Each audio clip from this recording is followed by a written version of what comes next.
Aliwalas ang umagang yun sa baryo Mahilom habang mag-isang naglalakad si Christian patungo sa simbahan. Bakas sa mukha ng 15 anyos na binatilyo ang lungkot dahil alam niya pagdating niya sa simbahan ay wala na roon ang mabait na pari na si Father Henry dahil lumipat na ito ng ibang simbahan. Isa si Christian sa mga sakristan sa kanilang simbahan. Bata pa lang ay palagi na siyang sumasama sa kanyang lola Melchora sa pagsisimba nito tuwing linggo ng umaga. Noon ay pangarap lamang niya ang pagiging sakristan, ngunit nagkaroon yun ng katuparan nung tumungtong siya sa edad na 13. Nang malapit na si Christian sa dulo ng isang eskinita, ay biglang sulpot si Baldo. Kapwa sila nagulat nang makita ang isa't isa. Si Baldo ay kababata ni Christian na huminto na sa pag-aaral dahil mas nais nito ang tumambay lang. Kahit magkaiba sila ng ugali at pananaw sa buhay, ay hindi yun naging hadlang upang maging matalik na magkaibigan silang dalawa. Christian! Christian! Saan ang punta mo? Sa simbahan. May mga kailangan akong gawin dun eh. Taong simbahan ka na nga pala, no? Pero bakit parang ang lungkot mo ngayon? Paano kasi? Wala na ron si Father Henry. Pinalitan na siya ng bagong pare. Ano naman? May kapalit naman pala eh. Ikaw, Christian, ang babaw-babaw mo naman. Hindi mo kasi naiintindihan, Baldo eh. Napakabait ni Father Henry. Iba siya sa mga paring nakilala ko. Para siyang tatay ng lahat ng tao rito sa lugar natin. Kaya nga ang daming nagmamahal sa kanya. Marami rin na nalulungkot nang umalis siya at isa na ako ron. Tatay? Kung sa bagay, kaya nga father ang tawag sa kanya, di ba? O di, father, tatay, tatay, father. O di ba? Tsaka, mabait naman talaga siya. Binigyan niya nga ako ng 5 piso dati nang manghingi ako sa kanya. Pero, bakit ba father ang tawag sa kanila? Hindi naman natin sila kadugo, di ba? Ewan ko. Yun na siguro nakasanayan. Saka, hindi naman porkit hindi mo kadugo, hindi mo na pwedeng maging tatay, di ba? Ewan ko rin. Hindi ako pumapasok sa simbahan eh. Kaya hindi ko gets sa sinasabi mo. Yun na nga ang problema mo, Baldo eh. Kailan ka ba uling nagsimba? Alam mo naman na hindi ko trip yung Christian eh. Wala naman ako nakukuha dun eh. Saka inaantok lang ako kapag nakikinig ako sa misa. Sayang ang oras ko dun. Anong sayang ang sinasabi mo? Hindi sayang ang paglalaan ng oras sa Panginoon, Baldo. Sana minsan eh, subukan mo magsimba. Hindi pala subukan. Kailangan mong magsimba. Naku, wag na. Ilang beses ko nang sinubukan yun eh, pero inaantok talaga ako. Basta, isama mo na lang ako sa mga panalangin mo ha. Ipagdasal mo rin ako palagi pare ha. Hindi na sumagot si Christian sa sinabi ng kanyang kaibigang si Baldo. Tumingin lang siya rito at bahagyang tumango. Nagpaalam na siya sa kanyang kaibigan. Tumalikod siya at ipinagpatuloy na ang paglalakad. Sa bawat hakbang ni Christian papunta sa simbahan, ay ramdam niya ang bigat sa kanyang dibdib. Sa kanyang isipan, alam niyang magiging mahirap ang unang misa ng bagong pari. Pero tinatak niya sa sarili na gagawin pa rin niya ang trabaho niya bilang isang sakristan. Pagdating sa harap ng simbahan, tumingala siya sa malaking krus na nakatayo sa tuktok ng kampanaryo. Huminga siya ng malalim bago pumasok sa loob. Pagpasok ni Christian sa simbahan, agad niyang naramdaman ang lamig ng hangin sa loob nun. Tahimik at walang katao-tao, maliban sa isang lalaki na nakaluhod sa gilid ng altar.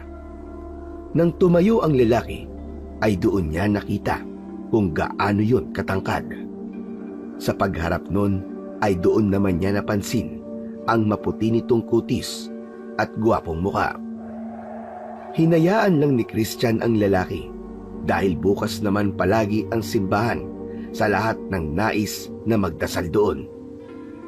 Papunta na sana siya sa kumbento nang makita siya ng lalaki at naglakad yun papalapit sa kanya. Magandang araw. Ikaw siguro si Christian, hindi ba? Nakita ko ang litrato mo sa kumbento. Matalas kasi ang aking memorya. Kung di ako nagkakamali, isa ka sa mga sakristan dito, tama ba? Opo. Ako po si Christian. Isa po ako sa mga sakristan dito sa simbahan. Masaya akong makilala ka. Ako naman si Father Jacinto. Kagabi lang ako dumating. Ako ang bago ninyong pari dito sa Baryo Mahilom. Kapatid ako ni Father Henry. Biglang napangiti si Christian sa sinabi ng pari. Ramdam niya ang sinseridad sa boses nito.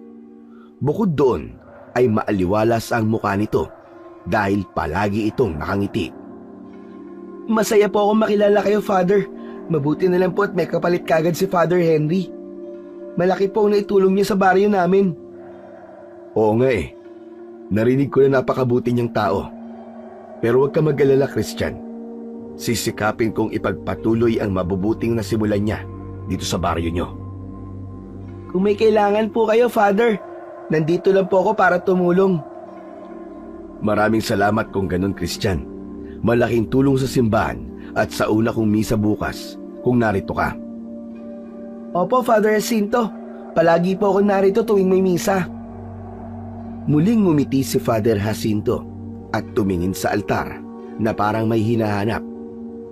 Sa likod ng maaliwalas na ekspresyon nito, may kung anong bagay na hindi mawarian si Christian.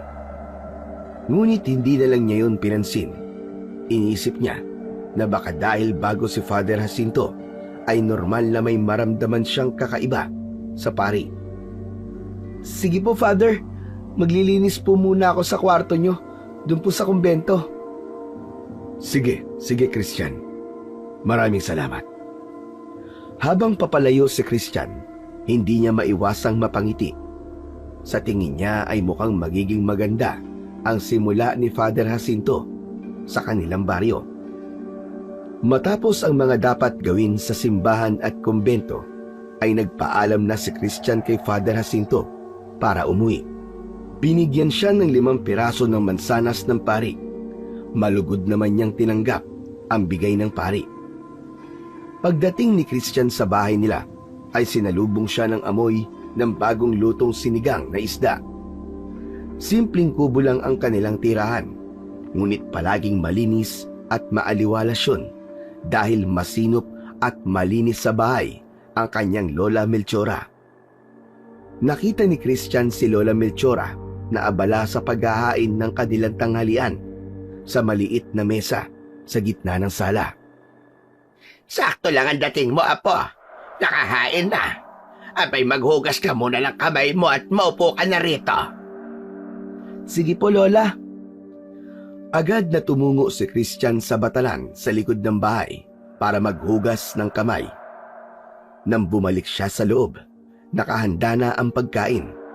Sinigang na isda at meron ding pritong isda. Meron ding mainit na kanin. Umupo siya at nagdasal muna bago sila tuluyang kumain. Apo, kumusta naman sa simbahan? Ayos naman po, Lola. Natapos ko naman po yung mga gawain ko ron. Oo nga pala, Lola. Alam niyo po ba, nakilala ko na po yung bagong pari sa simbahan.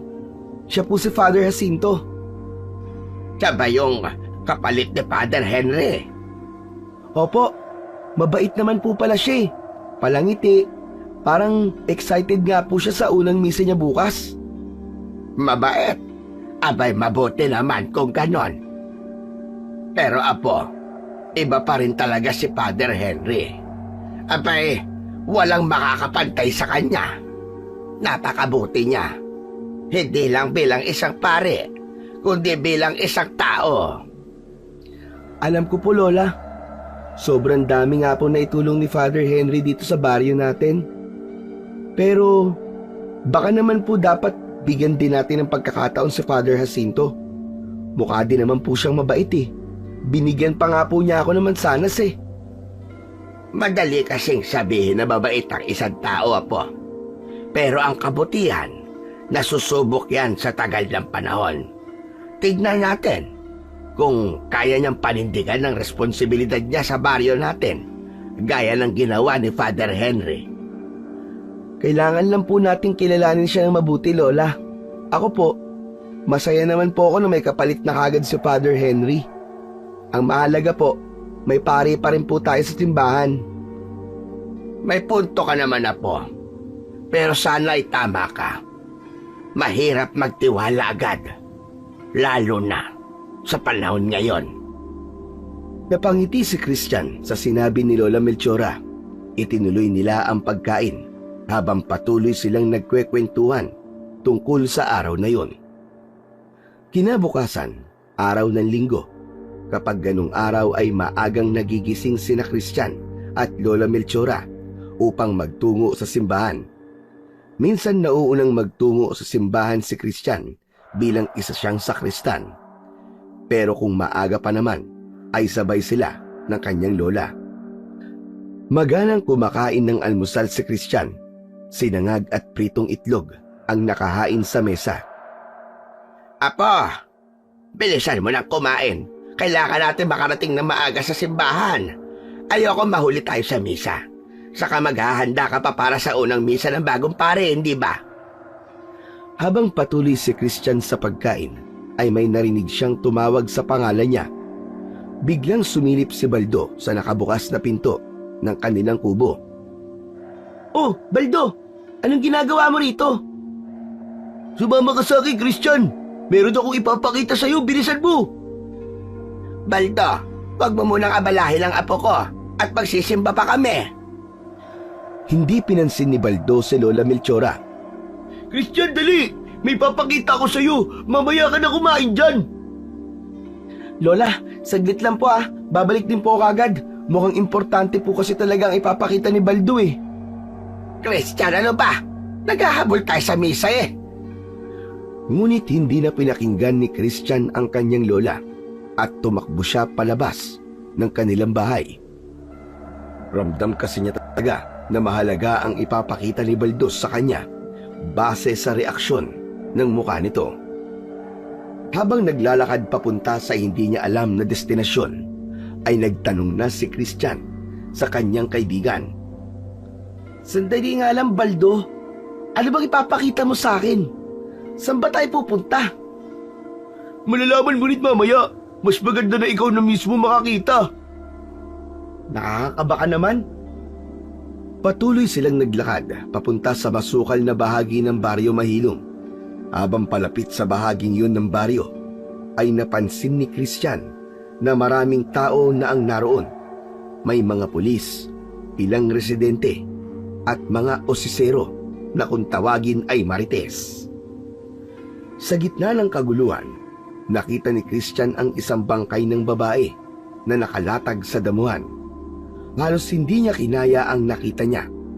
Wakwak ang tiyan nito, labas ang mga bituka, at halos wala ng dugo ang katawan.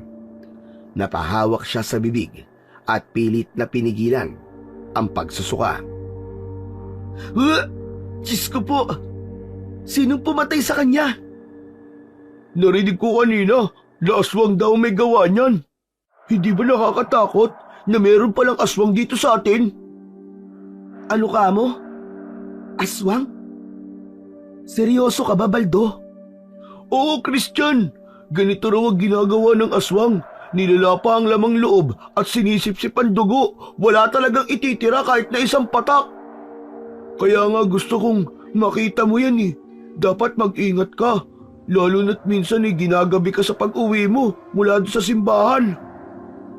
Palayo ng tingin si Christian sa bangkay habang nanginginig ang buo niyang katawan. Sa kauna-unahang pagkakataon ay nakaramdam ng ganoong katinding takot ang batang si Christian. Hindi nagtagal si Christian sa lugar na yon at umuwi na siya. Iniwanan niya si Baldo roon na nais pa ring makiisyoso. Pagkarating niya sa kanilang bahay, ay bumagal ang mga hakbang niya. Nakatulala siya at tila biglang nawala sa kanyang sarili. Nagsisi siya kung bakit pa siya sumama kay Baldo dahil hindi na maalis sa kanyang isip ang imahe ng bangkay ng kalunos-lunos na babae. Basta na ba, Apo? Kanina pa kita hinihintay, ah. Magmadali ka na at baka mahuli na tayo sa misa. Sinabi ko na sa'yo, huwag ka lang sumama sa baldo na yun eh. Hindi sumagot si Christian. Napansin ni Lola Melchora ang takot sa mukha niya. Lumapit ito at hinawakan siya sa magkabilaang balikat. Apo, anong nangyari sa'yo? Ano bang pinuntahan niyo ron ni Baldor parang tulalang-tulala ka? Napabuntong hininga si Christian bago nagsalita. Lola, may nakita po kaming bangkay ni Baldo. Isang babae po. Grabe, Lola. Kalunos-lunos po ang itsura niya. Wakwak po ang tiyan niya at halos wala na pong dugo. Nandun po siya sa kasukalan. Marami pong tao ron. May mga pulis na rin pong dumating. Papa, totoo ba yan sinasabi mo, Apo? Totoo po, Lola. Sabi nga po nila, aswang daw ang pumatay dun sa babae. Aswang?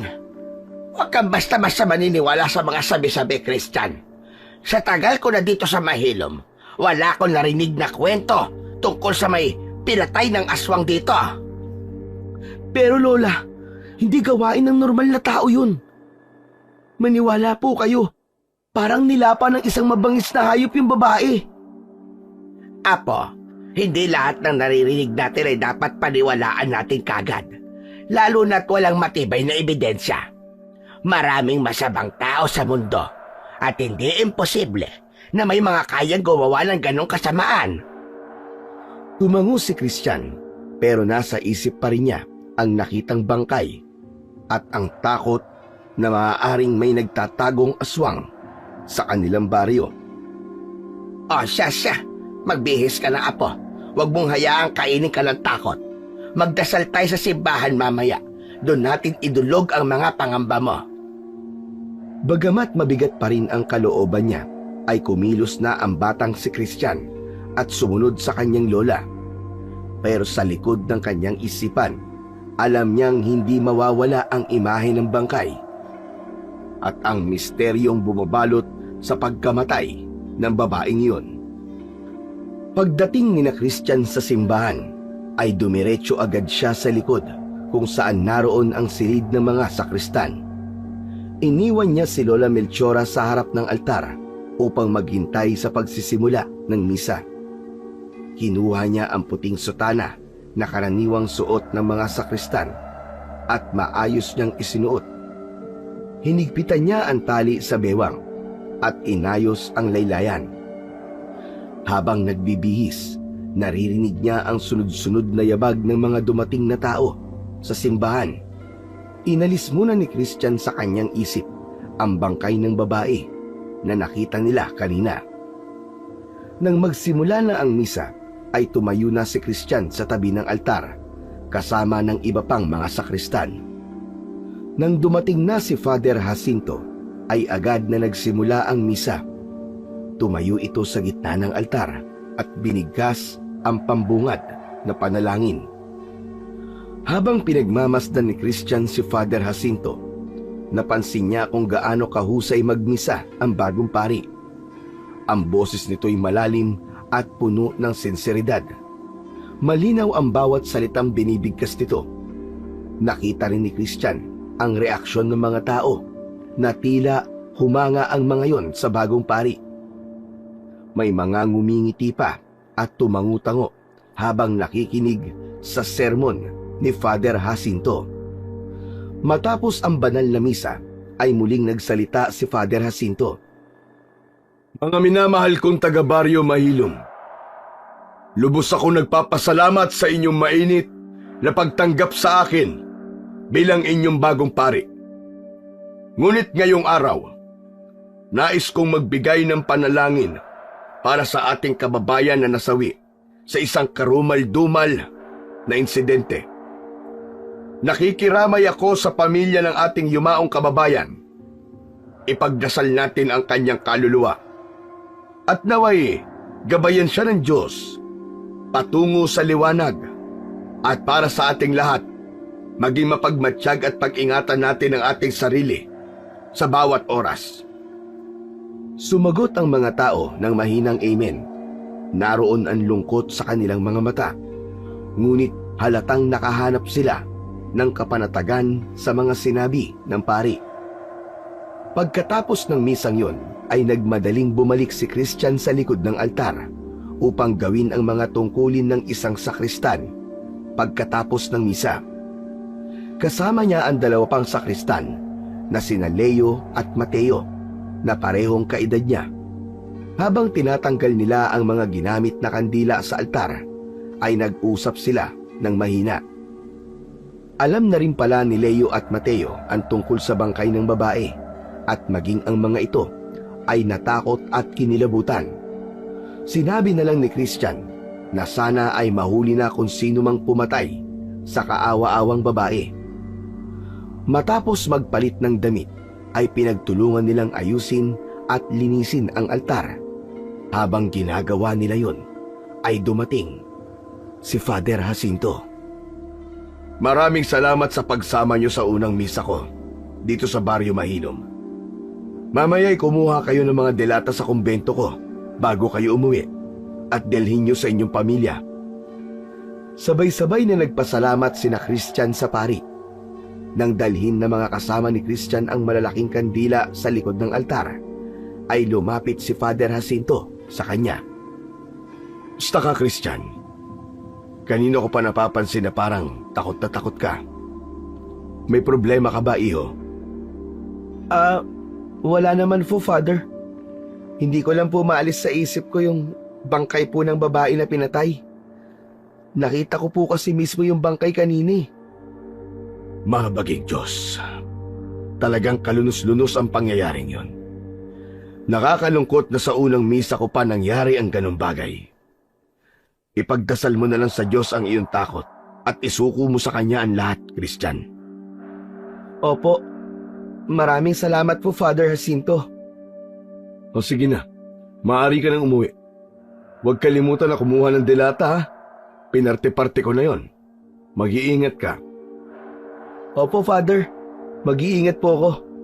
Maraming salamat po ulit. Matapos ang ilang sandali, nagpaalam na si Christian sa mga kasamahan niyang sakristan bago tuluyang umuwi. Habang naglalakad siya pauwi, muling bumalik ang imahe ng bangkay sa kanyang isipan. Ngunit pilit niya yung inalis. Pakiramdam niya kasi ay hindi niya magagawang makatulog tuwing gabi kung palagi niya yung iisipin. Nang makauwi na si Christian, ay nadatnan niya si Lola Melchora na nakaupo sa mahabang upuan sa harap ng kanilang bahay. Nagkakape ito. Umupo siya sa tabi nito at nakiinom sa kape ng kanyang lola. Buti naman at nakauwi ka na. Mamaya ay tulungan mo ko magdala ng mga tinahikong school uniform kina Diday, ha? Malapit na palang pasukan. Sigurado ako na hindi ka na magiging abala masyado sa simbahan kapag pumapasok ka na ulit sa paaralan. Kaya nga po, Lola eh. Lola? Tanong lang po. Ano pong tingin niyo kay Father Jacinto? Maayos naman siya magmisa. Malinaw ang kanyang sinasabi. Malinaw siya magsalita. Kahit medyo bata pa siya, ay parang sanay na siya. Kaso nga lang po ano, Lola? Napailing si Lola Melchora at tumikim bago muling nagsalita. Ewan ko ba, Apo? Parang may kung ano akong pakiramdam sa bagong pari natin. Parang meron siyang itinatago na hindi ko masabi kung ano. Ano pong ibig niyong sabihin, Lola? Mukha naman po siyang mabait, Oo nga, mukha siyang mabait. Pero yun na nga, Christian. Mukha lang. Hindi ko pa siya kilala ng lubusan. Pero parang nasa loob ang kulo niya. Akala ko po ba masama po ang mangusga ng kapwa, Lola? Kayo po nagsabi nun sa akin eh. Sinagot ko lamang ang tanong mo, Apo. Yan ang unang impresyon ko kay Father Jacinto. Hindi ko naman sinasabing totoo ang mga sinabi ko. Saglit na natahimik si Christian at sandali niyang inisip ang sinabi ng kanyang lola. Sana naman po mali kayo, Lola. Maganda po yung unang misa niya at mukhang maayos naman po siya makitungo sa mga tao. Siguro po, kailangan lang natin siya kilalanin pa ng mas mabuti. Siguro nga, Apoy, tama ka. Pero mag-iingat ka pa rin. Hindi lahat ng nakikita mo may mabuting ginagawa ay mabuti rin ang intensyon. Hindi na sumagot si Christian. Sa halip, tumayo siya at nagpaalam para magpahinga sa kanyang silid. Ngunit kahit nakahiga na siya, ay naglaro pa rin sa kanyang isip ang mga salitang binitiwan ng kanyang lola. Tila nagkaroon ng bahid ng pagdududa ang tingin niya kay Father Jacinto, ngunit pinilit niyang iwaksiyon. Mabilis na kumalat sa buong baryo ang magandang impresyon ng mga tao kay Father Jacinto. Isang umaga, habang nasa tapat ng simbahan si Christian at inaayos ang mga paso ng halaman, napansin niya si Father Jacinto na abala sa pakikipag-usap sa ilang tao roon. Nakita niya kung gaano kagiliw ang mga tao kay Father Jacinto. Kung minsan, nakikita rin ni Christian na nakikipaglaro ng basketball ang bagong pari sa mga kabataang tulad niya. Kaya maging ang mga kabataan ay naging malapit na rin kay Father Jacinto. May ilan din na lumalapit kay Father Jacinto at nagtatanong tungkol sa mga plano para sa fiesta. Masaya at walang pag-aalinlangan namang sinasagot ng pari ang tanong ng mga tao, kahit pahalata ang pagod dito. Napansin din ni Christian ang kakaibang pagtrato ng mga kababaihan kay Father Jacinto. May ilan na nahihiya pa at parang hindi makatingin ng diretso sa gwapong pari, habang ang iba naman ay nakikipag-usap ng may kasamang pamumula sa pisngi. Hindi nakaligtas kay Christian ang ilang bulong-bulungan sa paligid na may ilang kadalagahan ang humahanga kay Father Jacinto. Ngunit higit sa lahat, ang tumatak kay Christian ay ang pakiramdam ng kagaanan at kaluwagan na dala ni Father Jacinto sa mga tao. Hindi ito nagpakita ng yabang o pagkasuplado, kahit pahalatang may pagkakataong napapagod din ito sa dami ng ginagampanan nitong tungkulin. Doon napagtanto ni Christian na mali ang unang impresyon ni Lola Melchora sa pari. Totoong mabait si Father Jacinto at hindi lamang yon, may kakaibang karisma ito sa kahit na sino. Araw ng Sabado, matapos mag-almusal, ay nagtungo si Christian sa kumbento. Nakatoka siya sa araw na maglinis sa kwarto ni Father Jacinto. Binuksan niya ang pinto at sinimulang magwalis. Matapos yun, ay pinunasan ang mga gamit na naroon. Hinuli niya ang pag-aayos sa kama. Habang inaayos ang ulunan ng kama, napansin ni Christian ang krus na nakasabit sa pader. Nakabaligtad yun. Natigilan siya at tinitigan ng krus. Alam niyang hindi yun ganun nang huli siyang maglinis sa silid na yun. Inabot ni Christian ang krus at dahan-dahang ibinalik sa tamang posisyon. Bahagya siyang nagulat nang biglang bumukas ang pinto at pumasok si Father Jacinto. Anong ginagawa mo, Christian? Inaayos ko po tong krus, Father. Napansin ko pong nakabaligtad eh. Lumapit si Father Jacinto at tumingin sa krus. Baka hindi magandang pagkakasabit, kaya bumaliktad ng kusa. Salamat naman at inayos mo, Christian. Walang anuman po, Father. Napakasipag mo talaga, Christian. Sige, ituloy mo na ang paglilinis. Kukunin ko lang ang aking Biblia. Matapos kunin ng pari ang Biblia, ay lumabas na itong muli at muling ipinagpatuloy ni Christian ang kanyang ginagawa. Umuwi na rin kagad si Christian pagkatapos ng gawain niya sa kumbento. Binigyan siya ng pera ni Father Jacinto at ibinili niya yun ng 2 kilo ng bigas. Kung ikukumpara sa dating pari ng Baryo Mahilom, masasabi ni Christian na mas galante si Father Jacinto. Pagdating ni Christian sa bahay, nadatnan niyang balisa si Lola Melchora na nakaupo sa bangko at nakatingin sa bintana. Lumapit siya at naupo sa tabi nito. Ano po nangyari, Lola? Parang balisa po kayo. Apo, may natagpuan na naman silang patay sa dulong bahagi ng baryo. Ha? Sino po? Isang lalaking magsasaka. Wakwak din ang tiyan. Halos wala ng dugo at laman loob. Kagaya ng pagpatay na ginawa doon sa babaeng unang natagpuan patay sa lugar din na yon. Lola, hindi po kaya aswang talagang may gawa nun? Sa pagkakataong ito, naniniwala na ako na meron ng aswang dito sa baryo Mahilom. Hindi kayang gawin ng tao ang ganong klaseng pagpatay. Alam mo, Christian, sa tagal ko na rito sa Mahilom, ngayon lang nangyari ang ganitong karumal-dumal na pangyayari. Kung ganun, Lola, ano pong gagawin natin? Magdasal tayo, Christian. Yun lang ang magagawa natin sa ngayon. Tumango si Christian at tumayo. Nagtungo sila sa altar at kinuha ni Lola Melchora ang rosaryo nito. Magkatabi silang lumuhod at nagsimulang magdasal para sa kanilang kaligtasan.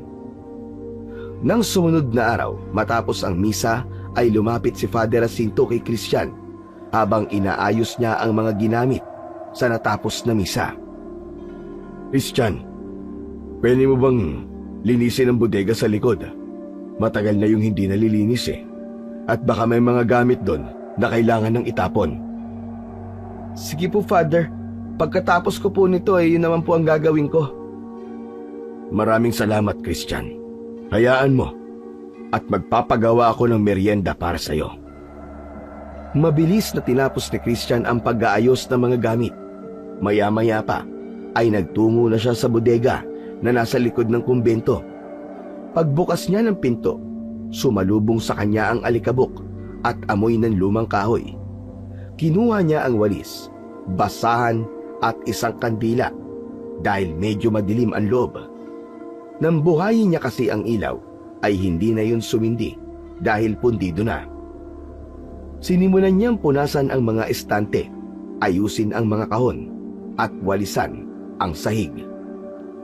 Habang nagwawalis, ay napansin ni Christian na nakaangat ang isang sulok ng karpet. Inalis niya yun upang ayusin, ngunit natigilan siya nang makita ang tila pinto sa sahig. Ano kaya to? Tinanggal niya ang nakapatong na karpet at sinubukang buksan ang pinto sa sahig. Tumunog ang kahoy na pinto habang inaangat niya yun.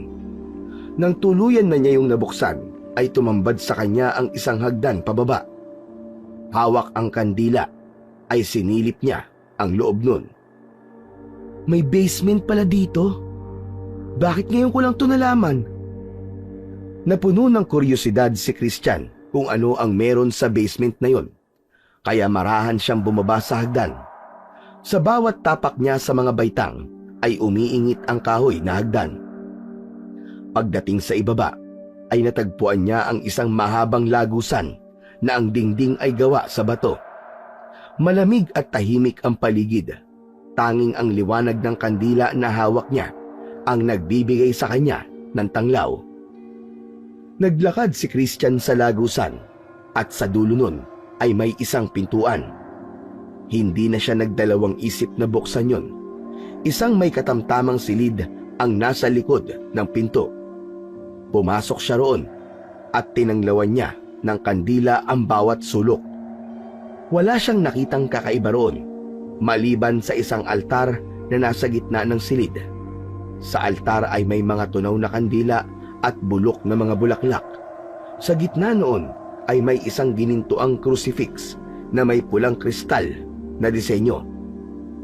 Humanga si Christian sa ganda ng crucifix na yon. Nasa tansya niya ay 2 dangkal ang haba. Nilapitan niya yon at nang akmang hahawakan na niya ang crucifix ay mabilis niyang binawi ang kanyang kamay. Naisip niya na baka isa yung banal na gamit ng simbahan na hindi maaaring hawakan ng basta-basta. Tinitigan ni Christian ang krusipeyo bago umatras. Lumabas na siya ng silid at muling isinarado ang pinto. Muli niyang nilandas ang lagusan at umakyat sa hagdan. Pagkalabas niya ng basement ay isinara niya ang pinto at agad niyang ibinalik ang karpet sa sahig. Sakto naman bumukas ang pinto ng bodega at pumasok si Father Jacinto. "Tapos ka na ba, iho?" Hindi pa po, Father eh. Pero malapit na po." "Magmerienda ka na muna sa kusina. Halika na. Nagpagawa ko ng mainit na tsokolate at may tinapay doon." Salamat po, Father." Habang naglalakad si Christian papunta sa kusina, hindi mawala-wala sa isip niya ang nakitang crucifix sa basement. Hindi niya maintindihan. Ngunit nang makita niya yon, ay may kung anong enerhiya ang bagay na yon na tila hinihila siya. Pagdating sa kusina ng kumbento, ay nagsalo muna sa isang simpleng merienda sina Christian at Father Jacinto. Nakabibingi ang katahimikan, kaya nag-isip si Christian ng maaari nilang pag-usapan. Father, may itatanong po sana ako sa inyo." "Ano yun, iho?" "Naniniwala po ba kayo sa mga aswang?" Sandaling natahimik si Father Jacinto. Ibinaba nito ang tasa ng tsokolate at tumitig sa batang si Christian. "Bakit mo naman naitanong yan, iho?" Kasi po, parang ang dami-daming nangyayari sa baryo eh. Ang sabi po ng iba, gawa daw po ng aswang yung mga patayan dito." "Alam mo, Christian, bilang isang pari, naniniwala ako na may mabuti at masama sa mundo. Ang Diyos ang sumasalamin sa kabutihan at hindi natin maitatanggi na may masama tulad ng demonyo." Ibig po bang sabihin, posibleng totoo mga aswang, Father? Posible. Pero hindi natin dapat kalimutan na minsan, ang takot at mga kwento ay lumalaki lamang dahil sa imahinasyon ng mga tao. Sa halip na mag-focus tayo sa takot, dapat magtiwala tayo sa Diyos at sa pananampalataya natin sa Kanya. Pero Father, paano po kung totoo ngang may aswang dito sa baryo natin? Kung meron man, tandaan mo na walang mas malakas sa kapangyarihan ng dasal. Ang masama, kahit pagaano kalakas, ay walang laban kung ang isang tao ay puno ng pananampalataya at tiwala sa Diyos. Kaya po ba, madalas nyo kaming sinasabihan na magdasal? Tama ka, Christian. Ang dasal ang pinakamalakas na sandata laban sa kasamaan. Tahimik na tumango si Christian at uminom ng tsokolate. Sa simpleng pag-uusap na yon, ay gumaan kahit paano ang loob ni Christian patungkol sa hindi magagandang nangyayari sa Baryo Mahilo. Naniwala siya kay Father Jacinto na basta matibay ang pananampalataya at palagi siyang nagdadasal, ay walang masamang mangyayari sa kanya.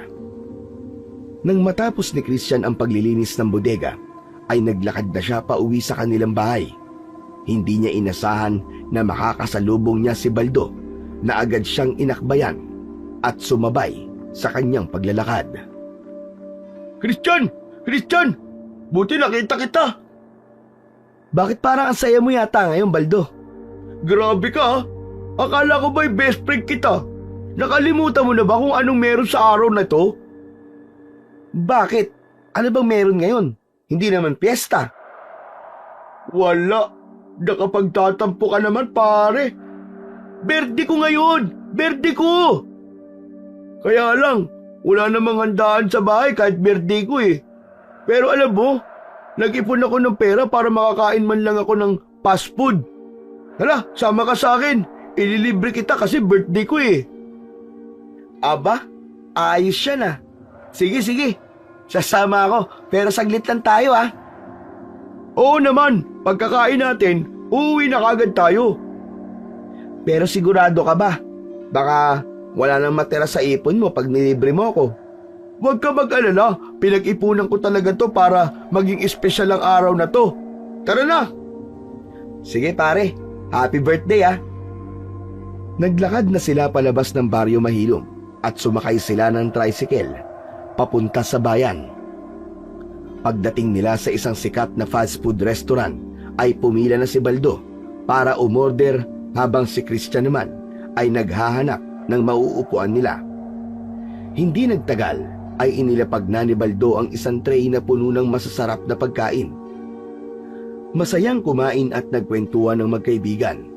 Matapos nilang kumain, lumabas sila ng fast food at napansin nila ang peryahan malapit sa plaza. Uy, may perya oh, tara! Ang tagal ko na rin hindi nakakasakay ng mga rides eh. Sigurado ka? Baka wala ka ng pera, Baldo. Hindi ba't sabi ko sa'yo may ipon ako? Tara na kasi! Hindi na nakatanggi si Christian sa alok ni Baldo.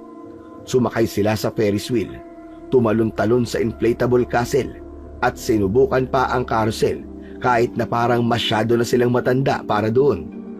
Tumawa sila ng tumawa, lalo na nang subukan nila ang shooting game, pero wala ni isa man sa kanila ang nakatama kahit sa isang target.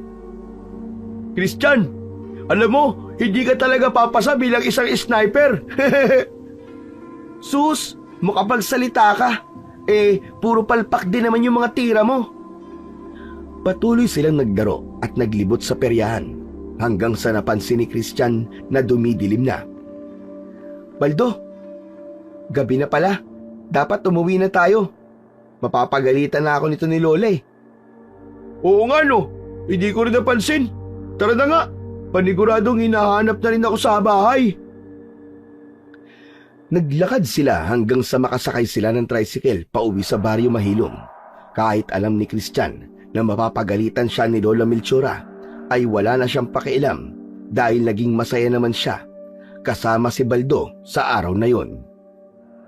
Inabot na ng alas 9 ng gabi sina Christian at Baldo bago sila nakarating sa bakuran ng Baryo Mahilom. Minalas sila dahil nasiraan ang tricycle na sinakyan nila at kinailangan pa nilang maghintay ng ibang tricycle para makalipat sila. Tahimik ang paligid habang naglalakad ang magkaibigan pauwi sa kanilang bahay. Bilog ang buwan na nagbigay ng kaunting takot kay Christian. Kita mo na? Sabi ko na hindi tayo dapat nagtagal doon sa perya. Ginabi tuloy tayo ng ganito. Hindi tayo gagabi ng ganito kung hindi nasiraan yung tricycle. Saka ano naman kung ginabi na tayo? Masaya naman tayo, di ba? Minsan lang naman tayo magperya kaya dapat ay sinusulit na natin. Sa bagay, tama ka rin naman doon.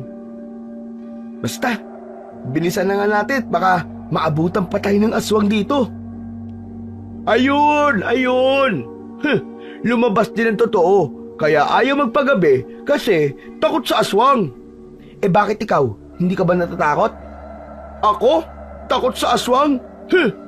Hindi ako natatakot sa aswang na yan, ano? Subukan lang ng aswang na magpakita sa akin at susuntukin ko siya sa bunganga. Sa tingin ba niya ay masisindak niya ako? Hindi ako tatakbo kahit pakaharap ko na siya. Oo na. Ikaw na ang matapang. Ikaw na ang bida. Habang patuloy sila sa paglalakad, ay may naramdaman silang kakaiba sa hangin. Bahagya yung uminit. Sinundan pa yun ng kaluskos sa kung saan, kaya napahinto sila sa paglalakad. Christian, naramdaman mo ba yun? Oo. Parang may kakaiba sa paligid. Sa unahan nila ay may isang nilalang ang biglang sumulpot. Habang papalapit yun, ay unti-unti nilang nakita ang anyo ng nilalang. Matangkad na medyo payat ang katawan. Ang mga mata ay nagniningning sa dilim, na waring nagbabaga. Mahahaba ang kuko at kakaiba ang kulay ng balat na animoy isang uling. Aswang! Aswang yung Christian! Ang aswang ay malakas na umatungal at inilabas nito ang mahaba nitong dila habang may tumutulong malapot na laway sa bibig nito. Isang malakas na tili ang pinakawalan ni Baldo, ngunit nagulat na lamang si Christian nang biglang tumalikod si Baldo at tumakbo ng mabilis. Naiwan si Christian na hindi makagalaw sa kinatatayuan niya dahil sa sobrang takot. Kulang na lang ay maihi siya sa kanyang salawal. Ang aswang ay dahan-dahang lumapit kay Christian habang nakatutok sa kanya ang mga mata nito. Hindi makagalaw at makapagsalita ang batang si Christian kahit nasa harapan na niya ang aswang dahil parang nalunod siya sa sobrang takot. Hanggang sa malakas na umangil ulit ang aswang. Sa tindi ng kaba at takot, unti-unting dumilim ang paningin ni Christian hanggang sa tuluyan siyang nawalan ng malay. Ang huli niyang narinig ay ang malakas na ungol ng aswang at tinanggap na lamang niya na yun na ang kanyang katapusan. Nang bumalik ang ulirat ng batang si Christian, ay mabilis siyang napadilat ng mata. Inasahan niya na nasa harap pa rin niya ang aswang, kaya takot na takot siyang sumigaw. Aswang! Aswang! Tulungan niyo ako! Isang kamay ang biglang humawak sa balikat niya. Lumayo ka sa akin! Aswang! Ano ba pinagsasasabi mo, Christian? Ako ito, ang lola mo! Lola? Akala ko po, aswang kayo. Aba, at sakit mo naman magsalita, bata ka. Ako talaga, aswang. Pero kumalma ka na, iho. Wala ka nang dapat ikatakot.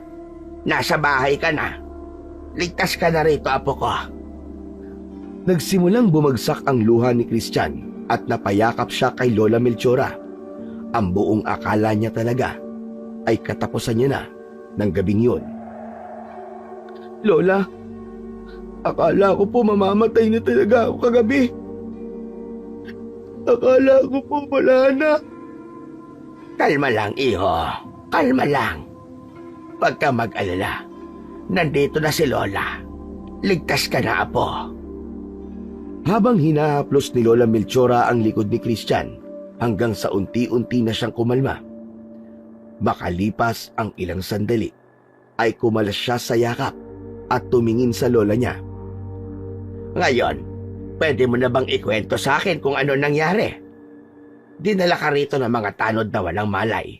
Ang sabi nila sa akin ay nakita ka nila na walang malay na nakahiga sa gilid ng daan. Lola, galing po kami nun sa bayan ni Baldo. Tapos ginabi po kami dahil pumunta pa po kami ng perya tas hindi po namin namalayan ng oras. Habang pauwi po kami, biglang may lumitaw po na aswang sa daan. Kaya lang po tumakbo po bigla si Baldo at naiwan ako. Sa sobrang takot ko po, para bang hindi po ako nakagalaw. Tas unti-unti pong yun, dumilim po ang paningin ko, nawalan ako ng malay. Tapos hindi ko na po alam ang nangyari. Sigurado ka bang aswangan nakita mo? Opo, Lola. Sigurado po ako. Aswang po talaga nakita ko. Maniwala po kayo. Kaya lang, nagtataka po ako kung bakit hindi niya po ako pinatay. Hindi ko alam, apo. Pero wag mo nang isipin yan. Ang mahalaga sa ngayon ay nakaligtas ka at buhay kang nakauwi dito. Natatakot pa rin po ako, Lola. Paano po kung hanapin niya ako o balikan niya ako? Kaya nga kailangan nating maging handa, apo. At huwag kang mag-alala. Hindi kita pababayaan kahit na ano pang mangyari. Muli niyang niyakap si Lola Melchora. Pero ang kaba at takot sa dibdib niya ay hindi pa rin tuluyang nawawala. Napatingin siya sa bintana kung saan kitang-kita niya ang bilog na buwan. Pilit pa rin niyang hinahanap ang kasagutan kung bakit hindi siya pinatay ng aswang kahit meron na tong pagkakataon na gawin yon. Kinaumagahan, kahit paano ay nabawasan na ang takot ni Christian. Matapos mag-almusal, ay inutusan siya ng kanyang lola na bumili ng bigas. Habang naglalakad siya, ay nakita niya ang kaibigan niyang si Baldo na nakatambay sa ilalim ng isang puno habang ngumunguya ng hinog na bayabas. Agad na lumapit si Christian sa kanyang kaibigan. Hoy, Baldo! Oh, Christian! Aba, buhay ka! Siyempre naman, hindi ko pa oras sa mamatay, no? Akala ko ba hindi ka tatakbo? Kahit makita mo ang aswang, ikaw pa ang naunang tumakbo sa ating dalawa eh. Kasi naman, iba talaga pag nasa harapan mo na pala yung aswang eh. Nakakatakot pala talaga. Ang laki ng mga mata tapos parang lumiliyab pa. Tapos ang haba-haba ng pangil. Daig mo pa ang hinabol ng aso sa bilis mo tumakbo ah. Hindi mo man lang ako inisip. Paano? Natulala ka na parang estatwa. Hindi mo rin naman alam ang gagawin mo. Biglang natawa si Christian pero maya-maya pa ay naging seryoso na ang mukha niya. Pero Baldo, nagtataka lang ako. Kasi nawalan ako ng malay kagabi dun sa harapan mismo ng aswang. Bakit kaya hindi niya ako pinatay? Talaga? Nakapagtataka nga yun ano? Kasi kung ako ang aswang at nawalan ka ng malay, aba, kakainin na kita. Baka busog pa siya, kaya ganun. Di ko alam. Pero parang may kakaiba dun. Parang may dahilan kung bakit hindi niya ako sinaktan. Parang, alam mo yun? Sa tingin ko kilala niya ako. Ano?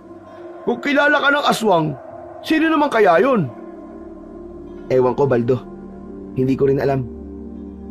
Hindi nakaimik si Baldo, pero halata sa mukha nito ang kaba. Tumahimik sila ng ilang saglit at parehong nag-isip tungkol sa hindi maipaliwanag na pangyayari nung nakaraang gabi.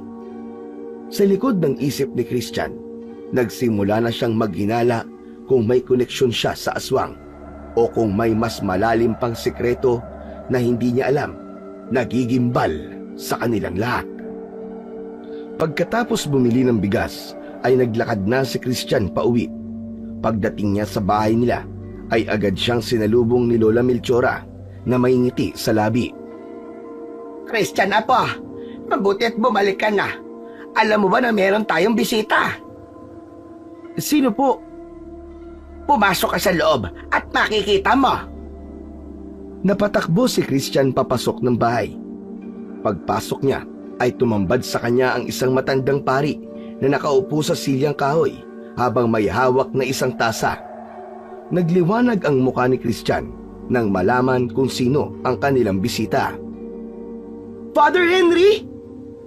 Agad na lumapit si Christian sa dating pari ng Baryo Mahilom at niyakap ito ng mahigpit. Father, ang tagal niyo pong nawala. Namiss ko po kayo. Namiss ko rin kayo. Kaya naman, naisipan kong bumisita kahit saglit lang. Namimiss ko na mga tao dito sa Baryo Mahilom. Lumapit si Lola Melchora na may dalang mga tinapay na nasa pinggan. Inilapag nito yun sa maliit na lamesa na nasa gitna. Mabuti naman. At naisipan niyo pong bumisita dito, Father. Kumusta na po kayo sa bagong simbahan? Mabuti naman, Melchora. Maganda ang simbahan doon. Malaki at moderno. Pero iba pa rin ang baryo na ito. Iba ang init ng pagtanggap ng mga tao rito sa akin. Talagang hindi madaling kalimutan ang lugar kung saan ka halos tumanda sa paglilingkod. Nagpatuloy ang kwentuhan nila tungkol sa bagong simbahan ni Father Henry at ang mga bagong lugar na napuntahan nito. Nakinig ng mabuti si Christian habang masiglang nagkikwento ang pari. Maya-maya pa ay tumingin sa relo si Father Henry. Nako, napasarap na pala ang kwentuhan natin. Kailangan ko nang umalis bago gumabi. Mahaba-haba rin ang biyahe ko pabalik. Ihatid ko na po kayo, Father. Doon po sa sakayan ng tricycle. O sige, hindi ko tatanggihan yan, Christian. Salamat, anak. Tara na po, Father. Matapos magpaalam ni Father Henry kay Lola Melchora, ay lumabas na sina Christian at Father Henry. Habang naglalakad papunta sa sakayan ng tricycle, ay binasag ni Father Henry ang katahimikan. Christian, balita ko may nangyari daw dito sa baryo kamakailan. Narinig ko na may mga tao raw na pinatay ng aswang. Totoo ba ang mga yon? Opo, Father. Nakita nga po namin ni Baldo yung bangkay ng isang biktima eh. Kahit nga po kami ni Baldo, muntik na rin po mabiktima ng aswang na yon. Ano ka ba? Aba, mabuti na lang at nakaligtas kayo. Ano nangyari? Nung isang gabi po, habang pauwi po kami galing po kami ni Baldo sa perya, may aswang po na biglang lumitaw sa harapan namin. Natakot po kami ng sobra. Dahil po sa sobrang takot, si Baldo naman po, bigla pong nanakbo, iniwan po ako. Ako naman po, natulala po ako sa sobrang takot. Halatang nag-aalala si Father Henry habang nakikinig sa mga sinasabi ni Christian. Ano nangyari pagkatapos doon? Nawalan po ako bigla ng malay. Akala ko nga po papatayin na po ako. Pero ang sabi po ni Lola, may mga tanod daw po na nakakita sa akin na wala po akong malay sa daan. Sila po nag-uwi sa akin sa bahay. Nagtataka nga po ako kung bakit hindi po ako pinatay ng aswang eh. Pero alam niyo, Father, may pakiramdam po ako. Nakilala po ako ng aswang kaya po hindi po niya ako pinatay. Nakapagtataka nga na hindi kanya pinatay o sinaktan man lang. Sa tingin ko, ay tama ang hinala mo. Nakilala ka ng aswang dito sa Baryo Mahilom. Meron din akong ikikwento sa iyo, Christian. Alam mo bang, meron akong kilala noon na isang manunugis ng aswang. Bago siya umalis dito sa Baryo Mahilom, ay nag-iwan siya ng isang sandata sa akin, laban sa mga aswang. Anong klaseng sandata po, Father? Isang krusipeyo. Pero hindi ito pangkaraniwang krusipeyo. May patalim na nakatago sa loob nun. Kapag ang isang aswang na nagpapanggap na tao ay sinaksak mo gamit yon, ay lalabas ang tunay niyang anyo. At higit pa ron, gawa ito sa kakaibang metal na kinatatakutan ng mga aswang. Krusipeyo? Crucifix? Kaya? Sandali, Father. Nasa basement po ba ng simbahan ang tinutukoy niyong crucifix? Yung krusipeyo po na sinasabi niyo? Nagulat si Father Henry at napalingon kay Christian. Paano mo nalaman kung saan ko yung tinago? Mangyaring inutusan po kasi ako ni Father Jacinto. Yung bagong pari po na maglinis po ng bodega. Habang naglilinis po, natuklasan ko po ang isang pinto sa ilalim ng carpet. Mayagdan po kaya bumaba po ako. Doon ko po nakita ang isang altar at ang crucifix na sinasabi nyo. Puti na rin at nakita mo kung nasan yun. May dahilan kung bakit naroon yun upang hindi basta-basta makita ng kahit na sino. Kailangan kong makuha ang sandatang yon upang ibigay sa karapat-dapat na siyang lalaban sa kampon ng kadiliman. Kung ganun, pwede po kitang samahan ngayon sa simbahan para kunin po ang crucifix. Hindi na ako maaaring bumalik sa simbahan upang kunin yon. Kailangan kong bumalik kagad sa simbahan kung saan ako nakatalaga. Pero ikaw, maaari mo bang kunin ang crucifix at pangalagaan ito hanggang sa makabalik ako? Ha? Ako po, Father? Bakit po ako? Dahil alam mo na kung nasan yon. Isa pa, malaki ang tiwala ko sa iyo, Christian. Alam kong mabait kang bata dahil ilang taon rin tayong magkasama sa simbahan. Sige po, Father. Kukunin ko yun at iingatan hanggang sa bumalik po kayo rito. Salamat, Christian. Sa pagbabalik ko sa susunod na linggo, kukunin ko yan mula sa iyo. Pero tandaan mo na kailangan mo yung pangalagaan. Pangako po, Father. Hindi ko po yun ipapahawak kahit po kay Lola Melchora. Nang makarating sila sa sakayan ng tricycle, ay humarap si Father Henry kay Christian. Salamat sa paghatid sa akin, Christian. Magdasal ka palagi, ha? Opo, Father. Mag-ingat po kayo sa biyahe. Sumakay na sa tricycle si Father Henry at kumuway kay Christian habang papalayo. Gumanti naman ng kaway si Christian at nang mawala na sa paningin niya ang tricycle, ay naglakad na siya pabalik sa bahay nila. Pinagplanuhan ni Christian ang pagkuha sa crucifix sa basement ng simbahan. Hanghali siya ng magtungo roon dahil alam niya na kapag ganong oras ay nagsisesta si Father Jacinto.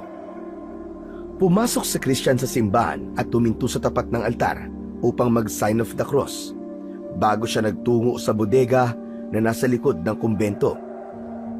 Habang naglalakad, ramdam ni Christian ang kaba. Alam niyang maaaring mapagalitan siya ni Father Jacinto kapag nahuli siya nito, pero desidido siyang gawin ang iniutos ni Father Henry. Nang makarating sa pintuan ng bodega, ay huminga siya ng malalim at dahang-dahang binuksan yon. Pagpasok niya sa loob ng bodega, ay tinanggal niya ang carpet na nakatakip sa pinto patungo sa basement. Nang makita niya ang kahoy na hawakan ng pinto, ay agad niya yung binuksan. Inilabas niya ang dala niyang kandila at sinindihan yun gamit ang posporo. Bumaba si Christian sa hagdan at tinahak ang mahabang lagusan. Pagdating sa dulo, ay binuksan niya ang pinto na naroon. Agad na sumalubong sa kanya ang altar kung nasaan ang crucifix. Lumapit siya at kinuha ang crucifix. Naramdaman niya ang kakaibang bigat nun. Hindi nagtagal doon si Christian at nagmamadali siyang lumabas ng basement, dala ang crucifix. Muli niyang isinara ang pinto sa basement. Inayos din niya ang carpet upang maitago ang pinto. Nang buksan niya ang pinto ng bodega upang lumabas, ay nagulat siya nang sumalubong sa kanya si Father Jacinto na mukhang pupunta sa loob ng bodega. Mabuti na lang at agad na naitago ni Christian ang crucifix sa likod niya. Isiniksik niya yon sa garter ng kanyang shorts. "O Christian, anong ginagawa mo dyan sa loob ng bodega?" Ano po kasi, parang nalaglag po yata ang 20 pesos ko rito nung naglinis po ako dito, Father. Hinanap ko lang po, kaya lang, wala, hindi ko po talaga nakita." "Huwag mo nang hanapin yon, ikaw talagang bata ka. Bibigyan na lang kita ng pera kung talagang kailangan mo." "Naku, Father, wag na po. Nakakahiya naman po kung papalitan niyo pa.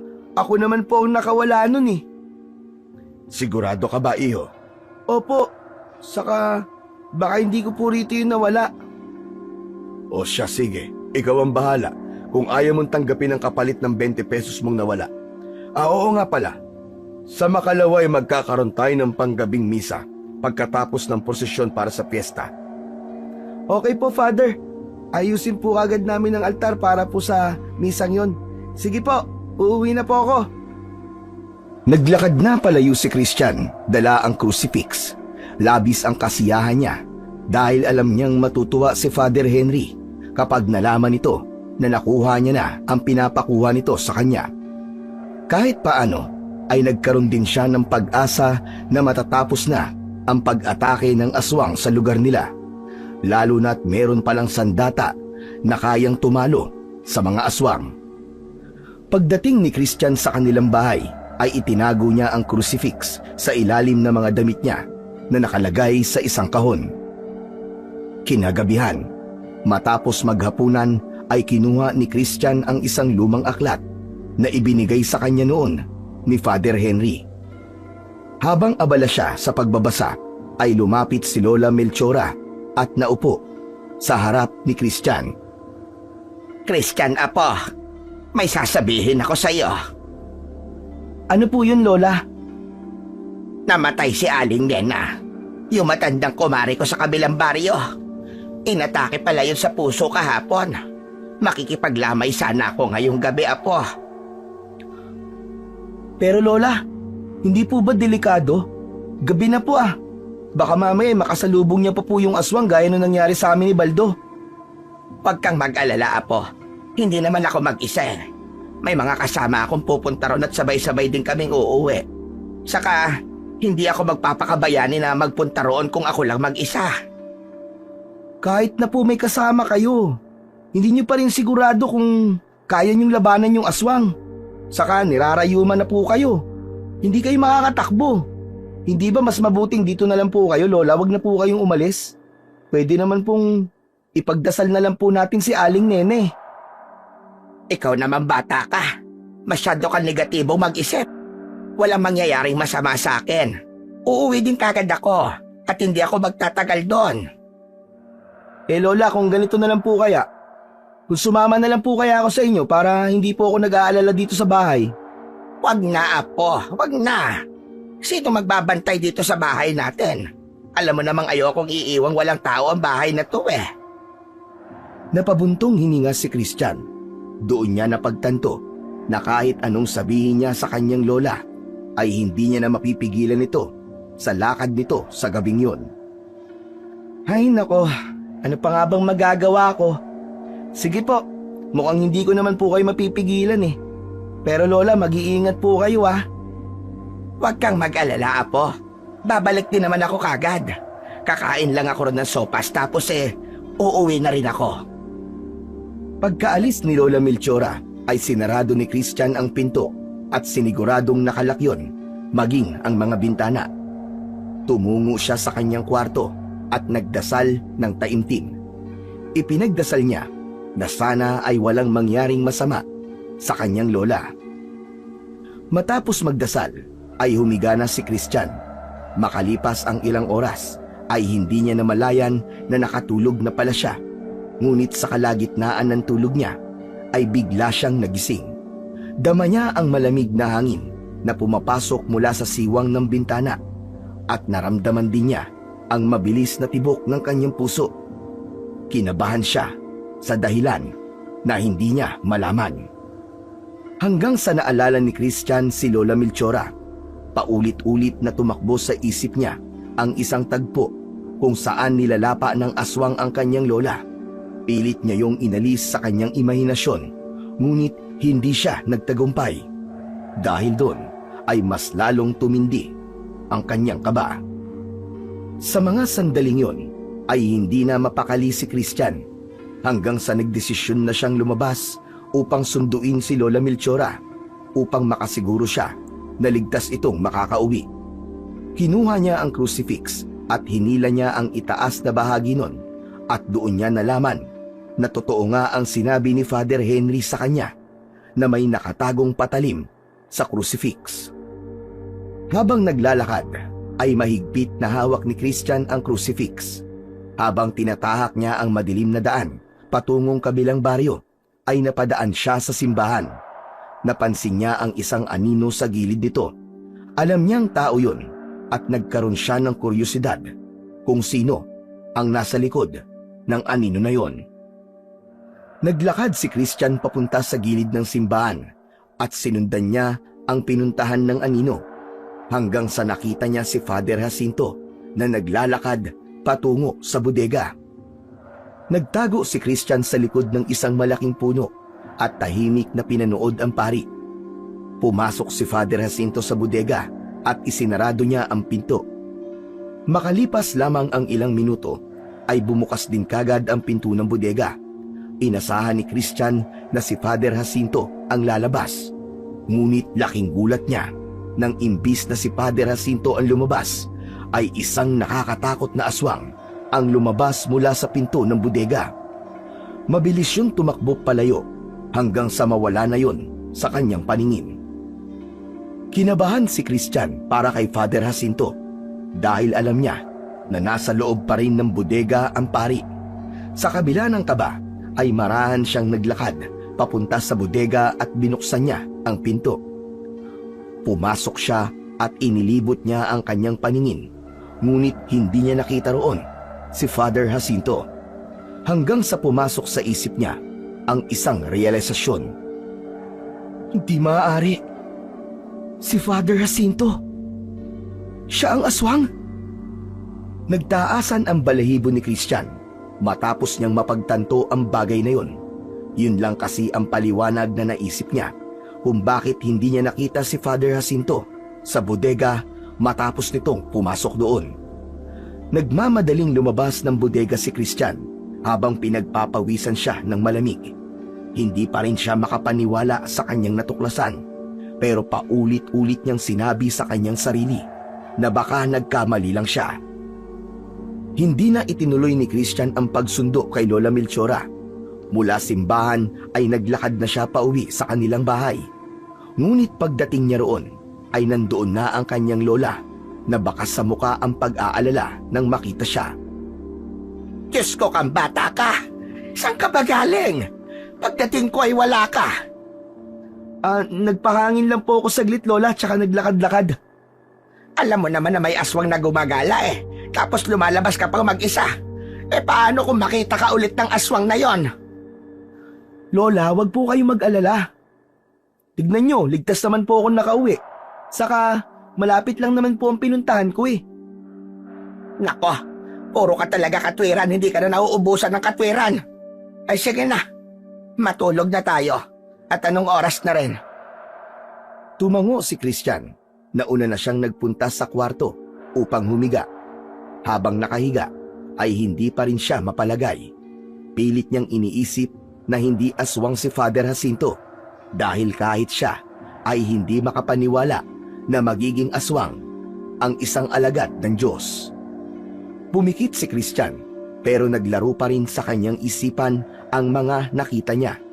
Ang anyo ng aswang, ang pagmamadali ni Father Jacinto at ang pagkawala nito sa loob ng bodega. Huminga siya ng malalim at pilit na pinapakalma ang kanyang sarili. Ngunit nanatili sa kanyang isipan ang nakakatakot na katotohanan na maaaring si Father Jacinto ay isang aswang na nagtatago sa likod ng sutana nito. Kahit hindi nakatulog ng maayos ng nakaraang gabi, ay maaga pa rin nagising si Christian kinaumagahan. Umupo siya sa hapagkainan habang naghahain si Lola Melchora ng almusal nila. Tahimik lang siya at halos hindi niya ginalaw ang pagkain. Napansin yun ni Lola Melchora na noon ay nagtitimpla ng kape. Ayos ka lang ba, Apo? Kagabi ko pa napapansin na parang lutang ka. Umamin ka nga sa akin. May nangyari ba kagabi sa'yo habang wala ko rito? Hindi sumagot si Christian sa tanong ng kanyang lola. Sa halip, nanatili siyang nakatingin sa kanyang plato habang malalim na nag-iisip. Christian, iho, may problema ka ba? Sabihin mo sa akin. Baka makatulong ako sa'yo. Napalunok si Christian. Alam niyang hindi niya kayang itago sa lola niya ang bagay na gumugulo sa kanyang utak. Kailangan niyang sabihin ang totoo, kahit pa maaaring hindi siya paniwalaan ito. Ano kasi, Lola may kailangan po akong sabihin sa inyo. Ano yon, Apo? Kagabi po, di ba po sinabi ko sa inyo na nagpahangin ako? Hindi po totoo yun. Ang totoo po niyan susundan ko po sana kayo. Tapos, nakita ko po si Father Jacinto. Ano naman kung nakita mo siya? Nakita ko po siyang pumasok po sa isang bodega, doon po sa may simbahan. At pagkatapos po, may lumabas po na aswang mula doon. Napatigil si Lola Melchora sa sinabi ng kanyang apo. Tila hindi agad naintindihan ang sinabi ni Christian. O ka ba naman, Christian? Ka naman nagkakamali ka lang na nakita. Ka namamalikmata ka lang. Hindi po, Lola. Sigurado po ako. Wala nang ibang pumasok sa bodega kundi si Father Jacinto lang. At wala rin ako nakitang ibang lumabas kundi yung aswang lang, Lola. Tapos po, pagpasok ko po doon sa loob ng bodega, hindi ko po nakita si Father Jacinto doon. Ang ibig mo bang sabihin na po ay si Father Jacinto ang aswang? Aba, Christian, sigurado ka ba sa sinasabi mo? Opo, Lola. Nakita ko po mismo. At sa tingin ko, matagal na po niyang itinatago ang sikretong to sa ating lahat. Lola, kilala niyo po ako. Hindi po ako marunong magsinungaling. Dahan-dahang tumayo si Lola Melchora habang nakalagay ang isang kamay sa dibdib. Maging ito ay hindi makapaniwala sa sinabi sa kanya ng kanyang apo.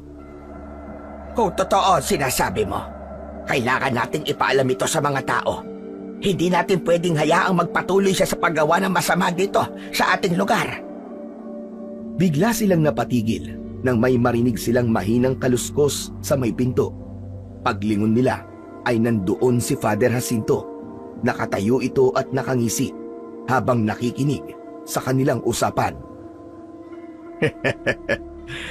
Kaya pala, parang may kakaibang pakiramdam ako kagabi. Alam niyo na pala ang sikreto ko. Nandito ako para sana ipaalala sa inyo ang misa mamayang gabi. Ngunit nagulat ako sa narinig ko. Napatayo na rin si Christian. Sa sobrang seryoso ng usapan nila ng kanyang lola, ay hindi na nila napansin na naroon na pala si Father Jacinto at narinig ang usapan nila. Iniharang ni Lola Melchora ang sarili nito kay Christian na para bang pinoprotektahan siya nito. Sa bibig mo na mismo nang galing. Aswang ka nga talaga, Father. At oo, alam na namin ang totoo. Hindi kami natatakot na sabihin ito sa buong baryo. Napangisi si Father Jacinto. Hindi ito natinag sa banta ni Lola Melchora. Eh di sabihin nyo. Pero sinong maniniwala sa inyo? Ako? Pare, ako ang tinitingalang tagapaglingkod ng Diyos. Eh kayo, sino kayo para paniwalaan ng mga taga rito? Hindi mo kami kayang takutin, Jacinto. Sisiguraduhin kong mabubunyag ang pagiging aswang mo sa lahat. Subukan nyo. Pero tandaan nyo na kaya kong baligtarin ang sitwasyon. Kaya kong sabihin na kayo ang mga aswang. At sigurado kong mas paniniwalaan nila ako. Kaya mag-ingat kayong dalawa. Dahil hindi nyo alam kung ano ang kaya kong gawin. Kaya kung ako sa inyong dalawa, mananahimik na lang ako. Tumalikod na si Father Jacinto at naglakad palayo. Naiwan naman sina Christian at Lola Melchora na takot na takot. Napaupo si Lola Melchora habang nakahawak pa rin sa kanyang dibdib. Ikinuha ito ni Christian ng isang basong tubig. Lola, ano pong gagawin natin ngayon? Tama po si Father Jacinto. Kumpara sa atin, siya po ang paniniwalaan ng mga tao. Hindi tayo susuko, Apo. Ay paraan pa. Kailangan mabunyag ang kasamaan niya bago pa mahuli ang lahat. Wala nang nasabi si Christian dahil maging siya ay hindi alam kung ano ang gagawin sa sitwasyon na kinasasadlakan nila ng kanyang lola. Sumapit na ang prosesyon na taon-taon na ginaganap sa Baryo Mahilom tuwing sasapit ang fiesta. Ang buong baryo ay puno ng liwanag mula sa mga kandilang hawak ng mga tao habang sila ay naglalakad sa makitid na kalsada. Sa unahan ng prosesyon ay ang malaking karo ni San Miguel na binubuhat ng ilang kalalakihan. Nakasunod doon ang mga deboto na taimtim na nagdadasal. Naroon din si Father Jacinto na may hawak na krus at may maamong ngiti sa kanyang muka. Sa tabi niya, tahimik na naglalakad si Christian na pinipilit kontrolin ang kaba sa kanyang dibdib. Habang naglalakad, pabulong na nagsalita si Father Jacinto kay Christian. Sabihin mo nga sa akin, Christian. Ano ang binabalak nyo ng lola mo? Alam mo na kung anong balak namin, Father. Tatapusin namin ang kasamaan mo. Bahagyang natawa si Father Jacinto sa sinabi ng batang si Christian. Ngunit ang tawa nito ay halos hindi narinig dahil sa mga dasal ng mga tao sa paligid. Ang tapang mo, Christian. Pero paano mo gagawin yon? Sino ang maniniwala sa'yo? Ako ang pari ng Baryo Mahilom. Ako ang nagtuturo ng mabuti, ang tagapagdala ng pag-asa. At ikaw ay isang hamak na bata lamang na walang maipapakitang ebidensya. Ebidensya ba ang gusto mo, Father? Hayaan mo. Meron kami niyan. Maghintay ka lang. Talagang sinusubukan mo ko, bata. Pero ito ang tandaan mo. Ilang beses ko na itong ginawa. Marami na akong bayan na pinanggalingan. Pero kahit minsan, ay hindi ako natalo. Magagaya lang kayo ng lola mo sa mga nagtangkang bumangga sa akin. Pwes, nagkakamali ka ng bayan na pinuntahan, Father.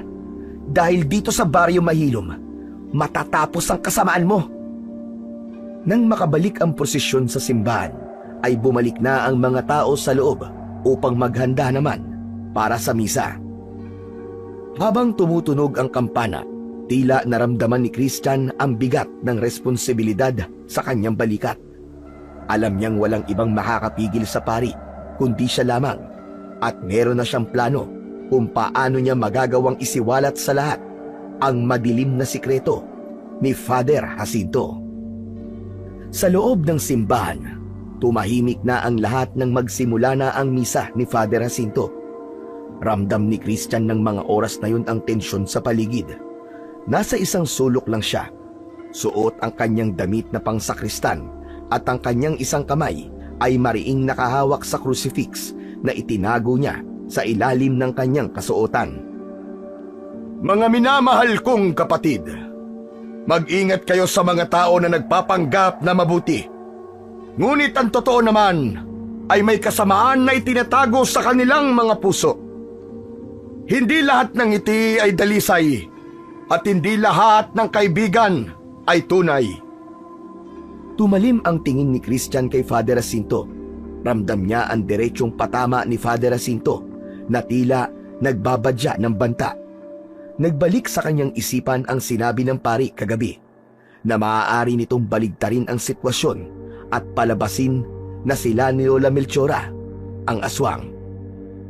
Habang patuloy sa sermon si Father Jacinto, unti-unting inilabas ni Christian ang crucifix mula sa kanyang kasuotan.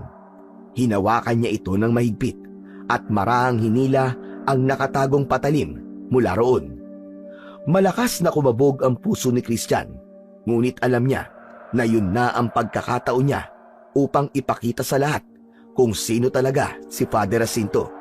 Alam niya na merong kakayahan ang patalim na yon na ipakita ang totoong anyo ni Father Jacinto kapag nasaksak niya ito gamit yon. Habang abala si Father Jacinto sa misa, nagsimulang maglakad si Christian palapit sa pari. Sandaling nagtama ang mga mata nila ni Lola Melchora at marahan itong tumango bilang pagsang-ayon sa gagawin niya. Tandaan nyo mga kasama, ang kasamaan ay nagtatago sa liwanag. Hindi nyo alam, baka ang kinikilala nyong kaibigan ay siya palang tunay na halimaw at naghahasik ng lagim dito sa ating baryo. Lalong tumibay ang loob ni Christian. Sa mismong harap ng lahat ay tatapusin niya ang kasamaan ng paring nagpapanggap. Nang nasa likod na si Christian ni Father Jacinto, ay naramdaman nito ang kanyang presensya. Lumingon nito at nagulat nang makita siya. Nabalot ng pagtataka at takot ang mukha nito nang makita ang hawak ni Christian na patalim mula sa crucifix. Christian, anong ginagawa mo? Ngunit hindi sumagot si Christian. Sa isang mabilis na galaw, itinarak niya ang patalim diretso sa dibdib ni Father Jacinto. Ulat naman ang lahat ng tao dahil sa ginawa ng batang sakristan. Mabilis na hinugot ni Christian ang patalim at umatras siya ng ilang hakbang. Nanlaki ang mga mata ni Father Jacinto at napaluhod ito sa harap ng altar. Doon na nagsimulang magbago ang anyo ng pari. Unti-unti itong nag-anyong aswang sa harapan ng mga taong nasa loob ng simbahan. Nagkagulo ang mga tao sa simbahan. Ang ilan ay tumakbo palabas, habang ang iba naman ay napako na lang sa kanilang kinatatayuan na tila hindi makapaniwala sa kanilang nasaksihan. Hinawakan ni Christian ang crucifix ng mas mahigpit, habang ang aswang na si Father Jacinto naman ay nakaluhod pa rin sa sahig. Maya-maya pa ay marahan itong tumayo at nanlilisik ang mga mata na tiningnan si Christian. Hayop kang bata ka! Magbabayad ka sa kapangasan mo! Sinira mo ang lahat ng plano ko! Papatayin kita at isusunod ko ang lola mo! Mabilis at walang babala na sinugod ni Father Jacinto si Christian. Inalis muna ni Christian ang takot at kaba sa kanyang dibdib. Mabilis niyang naiwasan ang unang atake ng aswang na pari. Ngunit ramdam niya ang lakas nito. Tumalon si Father Jacinto papunta sa dingding ng simbahan at mula roon ay muling umatake papunta kay Christian. Nagpagulong-gulong si Christian sa saig upang makaiwas, ngunit nahuli siya ng matalas na kuko sa balikat. Napasigaw siya ng dahil sa labis na sakit. Mahigpit niyang hinawakan ang patalim mula sa crucifix at taimtim siyang nagdasal sa Panginoon. Nagabayan siya nito sa laban na yun. Muling umatake ang aswang kay Christian, ngunit sa pagkakataon na yon ay handa ang batang sakristan. Sa isang mabilis na galaw, nagawang hiwaan ni Christian ang bisig ng aswang. Tumalsik ang dugo ni Father Jacinto sa marmol na sahig ng simbahan Napahiyaw ito, ngunit hindi ito umatras. Akala mo ba'y matatalo mo ko sa patalim mong yan? Walang saysay ang lakas ng tao laban sa kapangyarihang taglay ko. Sinugod muli ni Father Jacinto si Christian. Malakas siya nitong itinulak at humampas ng malakas ang likod niya sa dingding. Halos mabitiwan naman ni Christian ang kanyang hawak na patalim, ngunit nagawa niyang ipananggalang yon upang hindi siya tuluyang masaktan ng matutulis na kuko ng pari. Nagpambuno sila sa sahig. Ang pari ay pilit na sinusubukang sunggaban si Christian gamit ang matutulis nitong pangil. Sa gitna ng laban, dumating si Lola Melchora habang hawak ang isang malaking kandila na may sindi. Lubayan mo ang apo ko! Mapagpanggap na pare! Hindi sumuko si Christian. Nang makahanap ng pagkakataon, ay sinaksak niya ang kaliwang hita ni Father Jacinto gamit ang hawak niyang patalim. Napahiyaw ang halimaw dahil sa labis sa sakit at bahagyang umatras. Mabilis siyang tumayo habang habol ang kanyang paghinga. Muling umatake ang paring aswang kay Christian at sa pagkakataong yon ay nagawa na nitong makalmot si Christian sa dibdib nito. Tumilapon si Christian papunta sa isang hilera ng mga bangko at napahiga. Marahang naglakad si Father Jacinto papalapit kay Christian habang may malaking ngisi sa kanyang muka. Ngunit biglang tumakbo si Lola Melchora at ibinato ang kandila sa likuran ng aswang. Bumagsak ang may sinding kandila sa damit ni Father Jacinto at mabilis itong nagliyab. Kumalat ang apoy sa buo nitong katawan na naging sanhi upang mataranta ang paring aswang. Nagpumiglas si Father Jacinto habang nilalamon ng apoy ang katawan nito. Sa pagkakataong yon, muling tumayo si Christian at sinugod si Father Jacinto. Sa isang mabilis at malakas na galaw, isinaksak niya ang patalim sa tapat ng puso ni Father Jacinto. Para ito sa lahat ng pinatay mo! Paring aswang! Matapos yon, ay bumagsak ang aswang sa sahig habang patuloy itong nilalamon ng apoy.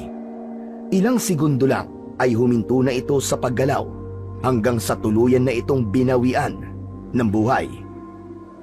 Ang mga tao sa simbahan na nanood sa buong laban ay dahang-dahang lumapit sa katawan ng aswang. Hindi pa rin makapaniwala ang mga yon na ang paring tiningala nila dahil sa kabutihan nito ay isa palang kampon ng kadiliman. Lumapit si Lola Melchora kay Christian at niyakap siya nito. Naiyak ito nang makita ang mga sugat ni Christian, pero sinabi niya na ayos lang siya at ang importante ay nagtagumpay sila na wakasan ang kasamaan ng mapagpanggap na pari. Kinabukasan, habang naghahanda ng almusal si Lola Melchora, ay nakaupo lang si Christian habang hawak ang kusipeyo.